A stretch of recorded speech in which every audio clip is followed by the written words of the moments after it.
Ficus elastica rubber trees. And this is my favorite.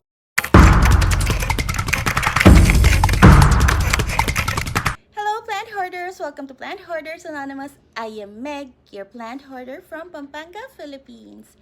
And on this video, we're just going to proceed to part 2 of the houseplant / garden tour. If you haven't seen part 1, I'm gonna link it up there.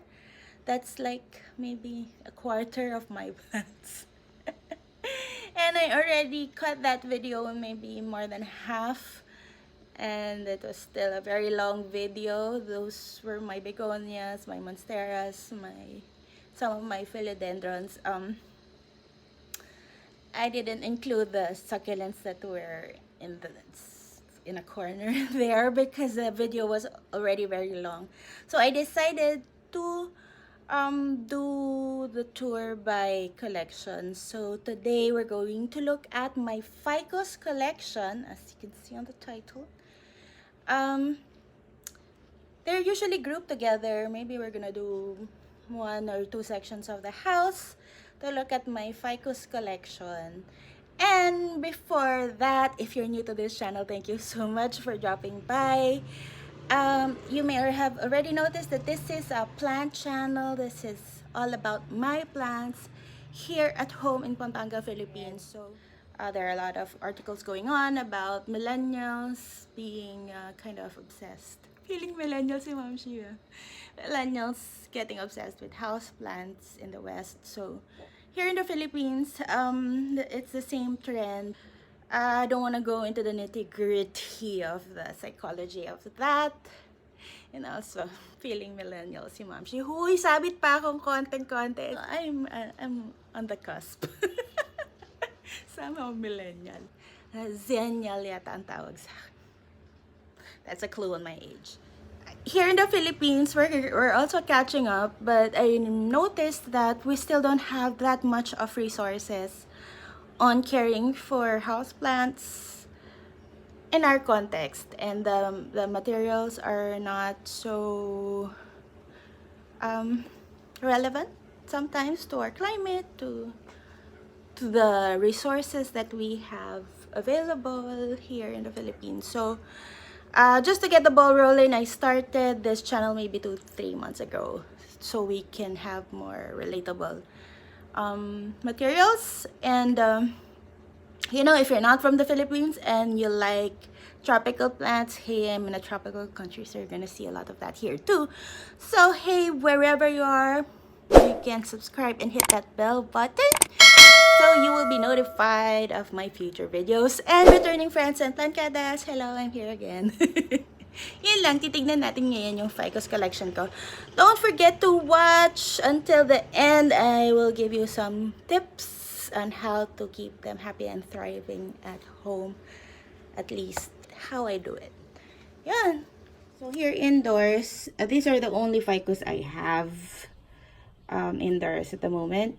I sometimes bring in big lyratas and rubbers, but I only keep them for 1 to 2 weeks, so I kind of cycle them because I know that these plants like light, so I don't really keep them indoors for too long because I want to grow them. These two are here right now. They're very near a light source. This one gets almost all day sun, and I think this is actually that's northwest light. Yeah, so it gets its light from the door. I put these guys up for sale on my selling Instagram page. This one is already reserved and this one is still available, but I'm keeping them here until I can enjoy them and before I have to say goodbye to them. Yun. So, labas naman tayo. Sobrang init. Tinaon ko na rin na ganito so you can see how much they can take. Because here in... Tag muna tayo dito sa silo. Here in Pampanga, it's the plain, so it can get really hot. Lalo na dito sa house namin na walang masyadong house na nakapaligid pa and wala pong masyadong bakod. So, I'm gonna start with some Ficus elastica here, right by our front door. This one is almost a year old. Not really big. Look how big. And look at the amount of sun it's getting here. So, it's like 1 p.m. right now. Ayan siya. And yung mga kasama niya medyo mga drought tolerant. A big ponytail. I have a coculoba yucca plant. And then this this guy, this was part of my husband's birthday gift sa akin nung last year, August of 2018.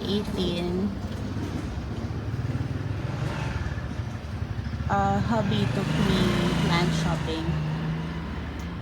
So this is one of the plants that I got, and it was just this tall.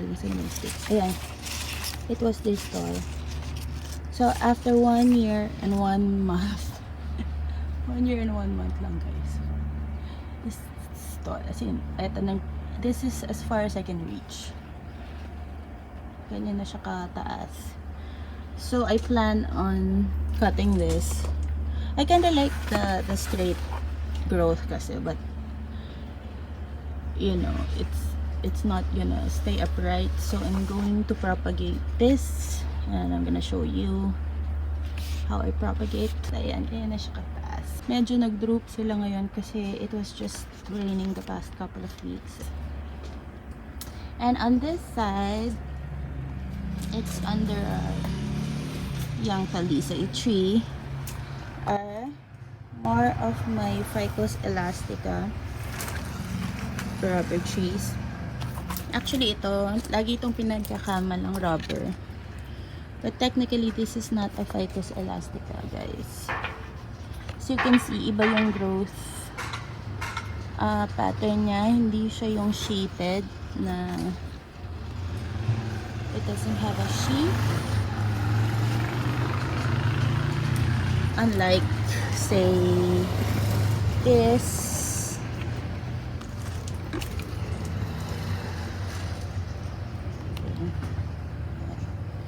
So this is Ficus elastica tineke. Possibly ruby or tricolor. I'm confused with those. So I have a ruby Ficus elastica here as well. Can't see. Kita ba? So ayan siya. Pulang-pula. And it's slightly different to this one. So I think this is the tineke. Sorry, medyo confused na rin ako. This one is the Shiveriana. It's also a variegated type, and I actually like it because it doesn't really get white, but the variegation is more lime, and that way you don't really get those brown spots for very white variegation. This one, like this one, is variegated. I'm not sure if it's a tineke, but it's quite different to this. Gulo na. Ito, I showed you the last time, the Ficus lyrata variegated. So I had a good streak the past 3-4 leaves na perfect.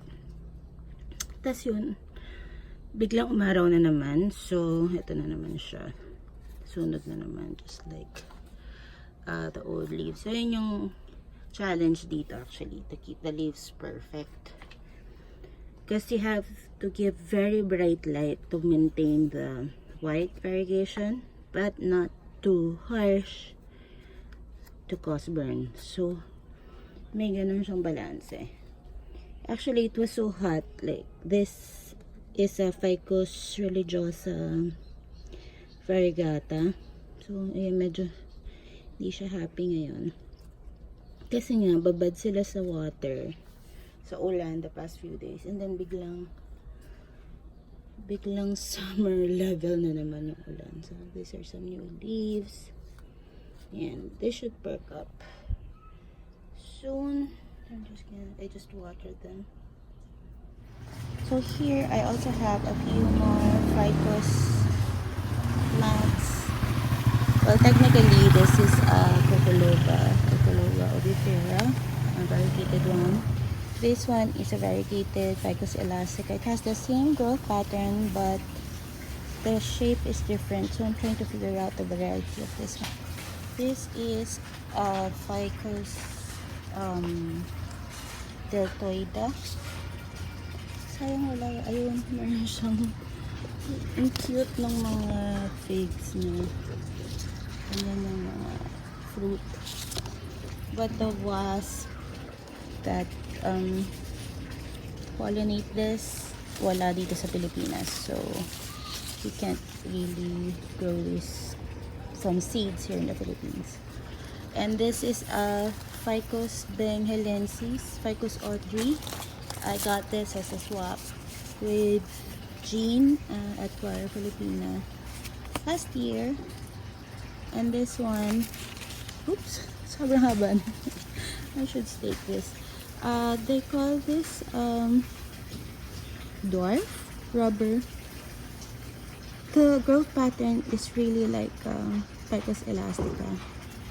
Very interesting, but it's very small. If you have more information about this, please share in the comments below. I would like to learn more. And ayun. And this is my favorite. This is the Ficus damaropsis. So this is my Ficus damaropsis. It's this big. Tatlong dangkal. It's called a dinner plate fig. O, diba? Social mo kung bubudol fight ka, ito yung gamit mo. Dinner plate. It also grows like really big fruits. But the wasp that pollinate this is not local in the Philippines. So, medyo mahirap daw itong i-propagate eh. The success rate of cuttings is not so high, and also the pollinators are not present here in the Philippines. I think Papua New Guinea yata or something yung pollinator nito. But it's gorgeous, right? So majestic. So this is Ficus damaropsis, my favorite ficus right now. It's so beautiful. Ayun.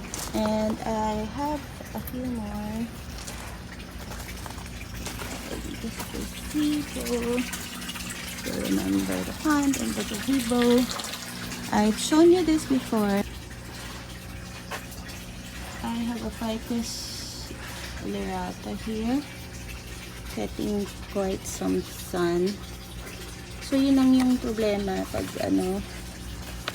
it's been raining for days and then they get used to that rain. Ngayon tirik na naman yung araw, so mag-a-adjust na naman sila. But I am already training this to get really direct full sun. And then I also have a rubber here, burgundy rubber tree, also getting pretty much direct sun. Ito well adjusted na. So the first time I put it here, medyo mabiglaan, so I burned a few leaves.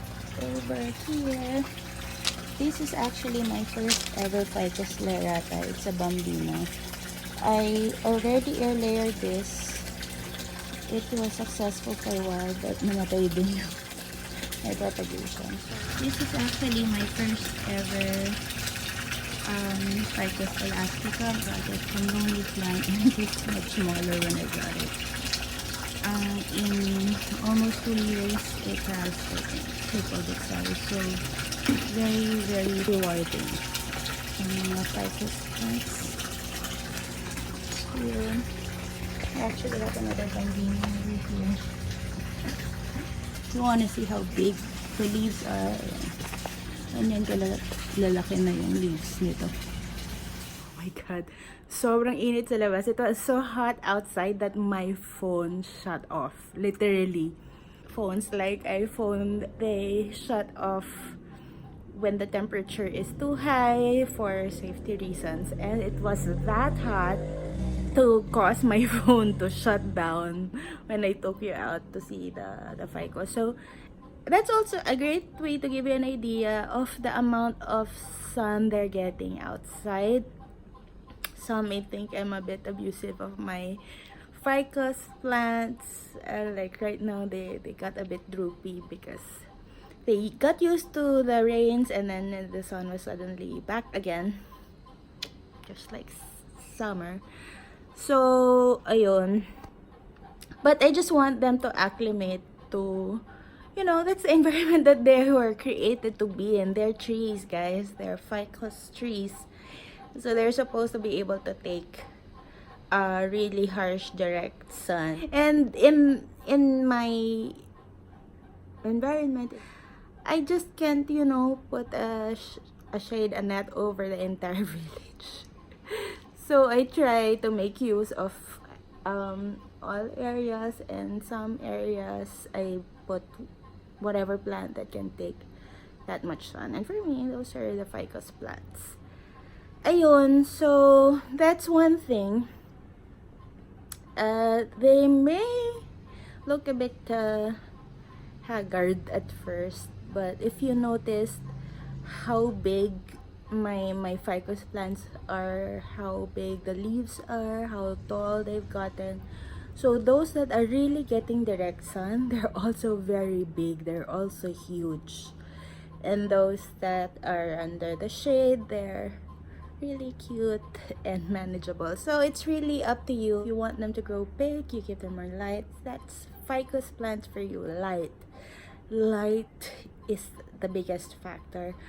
But I'm gonna give you a more detailed tips video on Tuesday for Tips Tuesday. So watch out for that next week on Tuesday. I'm gonna give you more tips on how to take care of Ficus plants, because when I posted my Ficus lyrata, napansin ko marami rin nag-comment na imbes na, you know, they celebrate with me, they're so frustrated with their fiddly fig. So, na-realize, so okay, marami palang nahirapan.